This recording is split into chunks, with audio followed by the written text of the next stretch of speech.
Sementara itu kebutuhan dokter diprediksi akan mengalami peningkatan menjelang perpindahan ibu kota negara Nusantara. Kebutuhan SDM dokter diharapkan dapat terpenuhi dengan memprioritaskan putra-putri daerah. Pembangunan ibu kota negara Nusantara yang berlokasi di sebagian wilayah Kabupaten Kutai Kartanegara dan Kabupaten Penajam Pasir Utara terus berlanjut. Selain mempersiapkan infrastruktur, kebutuhan sumber daya manusia juga perlu dipersiapkan, khususnya dalam bidang kesehatan.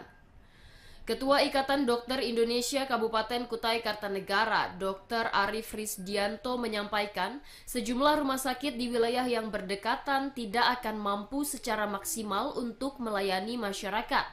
Seiring migrasi penduduk ke IKN Nusantara yang diperkirakan mencapai 1,5 juta orang. Untuk itu perlu dibangun rumah sakit berstandar internasional di kawasan yang berdekatan dengan IKN dan juga SDM tenaga kesehatan untuk memberikan pelayanan kesehatan kepada masyarakat.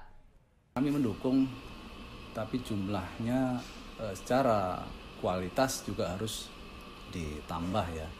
Untuk pengembangan SDM sebenarnya ini merupakan suatu keuntungan ataupun suatu nilai lebih untuk masyarakat Kabupaten Kutai Kartanegara dengan adanya rencana pemerintah untuk relokasi dari ibu kota IKN ke Kutai Kartanegara dan Kabupaten Penajam Pasir Utara. Dengan adanya rencana ini, otomatis nanti sumber daya, prasarana maupun infrastruktur serta pembangunan SDM itu lebih ditingkatkan oleh pemerintah.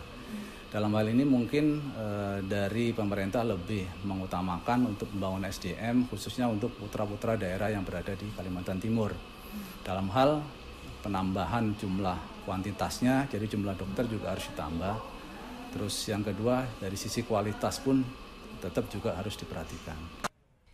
Lebih lanjut, Arif mengatakan melalui berbagai program pemerintah diharapkan putra-putri daerah khususnya dari Kutai Kartanegara bisa mengambil kesempatan untuk melanjutkan pendidikan hingga dokter spesialis. Dan untuk dokter spesialis diharapkan bisa terus meningkatkan kompetensi agar bisa menjangkau sejumlah fasilitas layanan kesehatan di sekitar IKN. Rahmat Hidayat dari Kutai Kartanegara melaporkan.